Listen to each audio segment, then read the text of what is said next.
ಕುಮಾರಸ್ವಾಮಿಯವರ ಪಂಚರತ್ನ ಪ್ರವಾಸದ ವೇಳೆ ಮಾಸ್ತೇನಹಳ್ಳಿ ಸರ್ಕಾರಿ ಶಾಲೆಯ ವಿದ್ಯಾರ್ಥಿಗಳು ಶಾಲಾ ಕಟ್ಟಡವನ್ನು ಸರಿಪಡಿಸುವಂತೆ ಕುಮಾರಸ್ವಾಮಿಯವರ ಎದುರು ಪ್ರತಿಭಟನೆ ಮಾಡಿ ಮನವಿ ಮಾಡಿದ್ದರು. ಈ ವೇಳೆ ಮಕ್ಕಳೊಂದಿಗೆ ತೆರಳಿ ಶಾಲಾ ಕಟ್ಟಡ ವೀಕ್ಷಿಸಿ ಕಾರ್ ಹತ್ತುವ ವೇಳೆ ಕೋಪದಿಂದ ರಮೇಶ್ ಕುಮಾರ್ ಅವರನ್ನು ಕೆಟ್ಟ ಶಬ್ದಗಳಿಂದ ಬೈದು ಸಂಬೋಧಿಸಿದ ವಿಡಿಯೋ ವೈರಲ್ ಆಗಿದೆ. ವಿಡಿಯೋ ವೈರಲ್ ಆದ ಬೆನ್ನಲ್ಲೇ ಕುಮಾರಸ್ವಾಮಿ ಟ್ವಿಟರ್ ಮೂಲಕ ವಿಷಾದ ವ್ಯಕ್ತಪಡಿಸಿದ್ದಾರೆ. ರಮೇಶ್ ಕುಮಾರ್ ಬಗ್ಗೆ ನಾನು ಬಳಸಿದೆನ್ನಲಾದ ಪದ ಸ್ವತಃ ನನಗೂ ನೋವುಂಟು ಮಾಡಿದೆ. ಆ ಪದ ಬಳಕೆ ನನ್ನ ಜಯಮಾನವಲ್ಲ, ನನ್ನ ವ್ಯಕ್ತಿತ್ವವೂ ಅಲ್ಲ. ಈ ಮಾತಿನಿಂದ ಅವರಿಗಾಗಲಿ ಇನ್ಯಾರಿಗೆ ಆಗಲಿ ನೋವಾಗಿದ್ದರೆ ನನ್ನ ವಿಷಾದವಿದೆ. ಆ ಮಾತನ್ನು ಹಿಂಪಡೆಯುತ್ತೇನೆ ಎಂದಿದ್ದಾರೆ.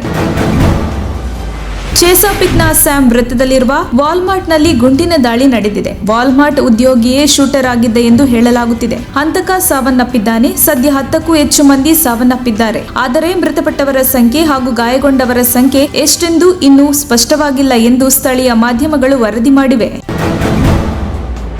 18ಕ್ಕೂ ಪ್ರಕರಣಗಳಲ್ಲಿ ವಾರೆಂಟ್ ಆಗಿದ್ದ ಕುಖ್ಯಾತ ಸರಗಳನ ಮೇಲೆ ಗುಂಡು ಹಾರಿಸಿ ಪೊಲೀಸರು ಸಿನಿಮೀಯ ರೀತಿಯಲ್ಲಿ ಬಂಧಿಸಿರುವ ಘಟನೆ ನೆಲಮಂಗಲದ ಭಿನ್ನಮಂಗಲದ ಬಳಿ ನಡೆದಿದೆ. ಮರಸಿಂಗನಹಳ್ಳಿ ಮದ್ದೂರು ಮೂಲದ ಯೋಗಾನಂದ್ ಪೆಪ್ಪರ್ ಸ್ಪ್ರೇ ಬಳಸಿ ಸರ ಕದಿಯುತ್ತಿದ್ದ. ಸಾಕಷ್ಟು ದರೋಡೆ ಅಪರಾಧಿ ಕೃತ್ಯಗಳಲ್ಲಿ ಭಾಗಿಯಾಗಿದ್ದ. ಅಲ್ಲದೆ ಪೊಲೀಸರ ಮೇಲೆ ಆರೋಪಿ ಹೆಲೋಬ್ರಿಕ್ನಿಂದ ಹಲ್ಲೆ ನಡೆಸಿ ಓಡಿ ಹೋಗಲು ಪ್ರಯತ್ನಿಸುವ ಸಂದರ್ಭ ಪೊಲೀಸ್ ಕಾನ್ಸ್ಟೇಬಲ್ ಹನುಮಂತ ಹಿಪ್ಪರಗಿ ಗಾಯಗೊಂಡಿದ್ದಾರೆ. ನಂತರ ಆರೋಪಿಯನ್ನು ಟೌನ್ ಸಿಪಿಐ ಶಶಿಧರ್ ಗುಂಡು ಹಾರಿಸಿ ಸೆರೆ ಹಿಡಿದಿದ್ದಾರೆ ಎಂದು ಬೆಂಗಳೂರು ಗ್ರಾಮಾಂತರ ಎಸ್ಪಿ ಮಲ್ಲಿಕಾರ್ಜುನ ಬಾಲದಂಡಿ ಮಾಧ್ಯಮಕ್ಕೆ ತಿಳಿಸಿದ್ದಾರೆ. ಚಿಕ್ಕಮಗಳೂರಿನಲ್ಲಿ ಜನಾಕ್ರೋಶಕ್ಕೆ ಒಳಗಾದ ಬಿಜೆಪಿ ಶಾಸಕ ಕುಮಾರಸ್ವಾಮಿ ತಾವೇ ಬಟ್ಟೆ ಹರಿದುಕೊಂಡು ಜನರು ಬಟ್ಟೆ ಹರಿದಿದ್ದಾರೆ ಎಂದು ವಿಡಿಯೋ ಮಾಡಿದ್ದಾರೆ ಎಂದು ಟ್ರೋಲ್ಗೆ ಒಳಗಾಗಿದ್ದಾರೆ.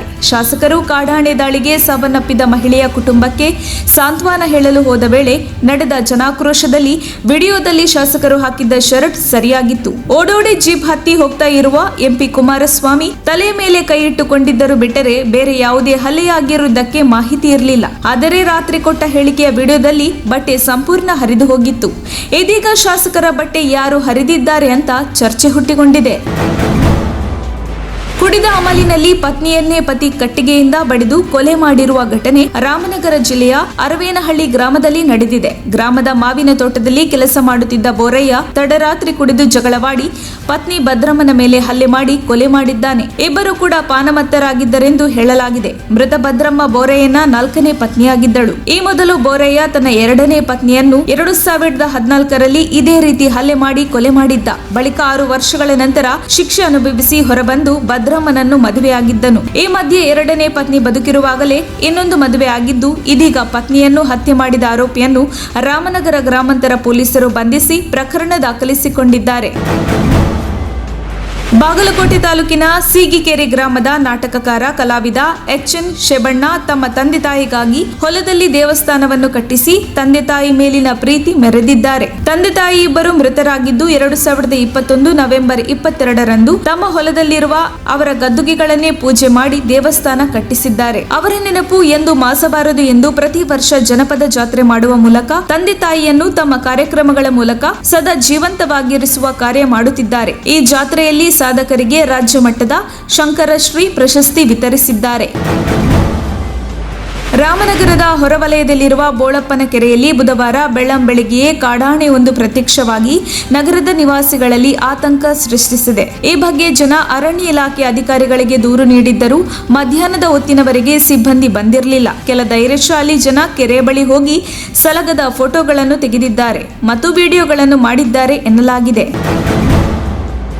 ವಿವಾಹೇತರ ಸಂಬಂಧ ಹೊಂದಿದ್ದ ವ್ಯಕ್ತಿಯೊಬ್ಬ ತನ್ನ ಪ್ರಿಯತಮೆ ಓಡಿ ಹೋಗಲು ಒಪ್ಪದ ಕಾರಣ ಆಕ್ರೋಶಗೊಂಡು ಆಕೆಯ ತಂದೆಯ ಆಸ್ತಿ ಪಾಸ್ತಿಗಳಿಗೆ ಬೆಂಕಿ ಹಚ್ಚಿರುವ ಘಟನೆ ನಾಗ್ಪುರ ಜಿಲ್ಲೆಯ ವಾಘೋಡ ಗ್ರಾಮದಲ್ಲಿ ನಡೆದಿದೆ. ಆರೋಪಿಯ ಪತ್ನಿ ವರ್ಷದ ಹಿಂದೆಯೇ ಪತಿಯಿಂದ ದೂರವಾಗಿದ್ದು, ಆರೋಪಿ ಹಾಗೂ ಮಹಿಳೆ 7 ತಿಂಗಳ ಸಂಬಂಧ ಹೊಂದಿದ್ದರು. ಸಂಬಂಧ ಹೊಂದಿದ್ದ ಮಹಿಳೆಯ ತಂದೆಗೆ ಸೇರಿದ ಮಿನಿ ಟ್ರಕ್ ಹಾಗೂ ತರಕಾರಿ ಅಂಗಡಿಗೆ ಬೆಂಕಿ ಹಚ್ಚಿದ್ದಾನೆ. ಘಟನೆಯ ಬಳಿಕ ಪೊಲೀಸರು ವ್ಯಕ್ತಿಯನ್ನು ಬಂಧನಕ್ಕೊಳಪಡಿಸಿದ್ದು ಆತನ ವಿರುದ್ಧ ಪ್ರಕರಣ ದಾಖಲಿಸಿದ್ದಾರೆ.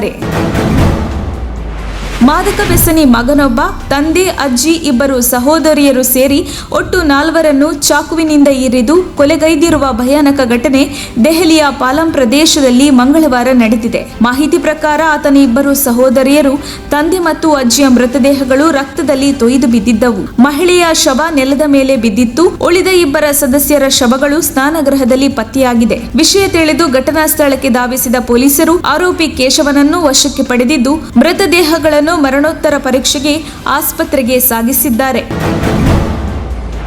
ನ್ಯುಮೋನಿಯಾದಿಂದ ಆಸ್ಪತ್ರೆಗೆ ದಾಖಲಾಗಿದ್ದ ಮಹಿಳೆಯೊಬ್ಬರು ಬೆಂಗಳೂರಿನ ಆರ್ಟಿ ನಗರದ ಚಿರಾಯು ಆಸ್ಪತ್ರೆಯಲ್ಲಿ ಸಾವನ್ನಪ್ಪಿದ್ದಾರೆ. 24 ವರ್ಷದ ಕವಿತಾ ಮೃತಪಟ್ಟವರು.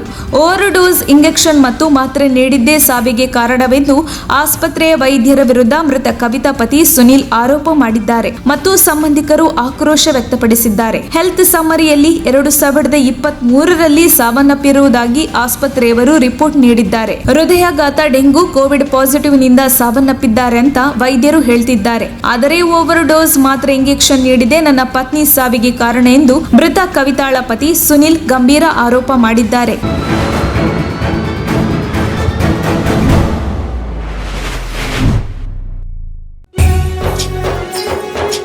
ನಿಮ್ಮ ಮೆಚ್ಚಿನ ನಮ್ಮ ತುಮಕೂರು ಮಾಧ್ಯಮ 1 ವರ್ಷ ಪೂರೈಸಿದ ಈ ಸಂದರ್ಭದಲ್ಲಿ ನಮ್ಮ ತುಮಕೂರು ಮಾಧ್ಯಮ ನಿಮಗೆ ಧನ್ಯವಾದಗಳನ್ನ ತಿಳಿಸುತ್ತದೆ ಮತ್ತು ನಿಮ್ಮ ಪ್ರೀತಿಗೆ ಸದಾ ಚಿರಋಣಿಯಾಗಿರುತ್ತದೆ.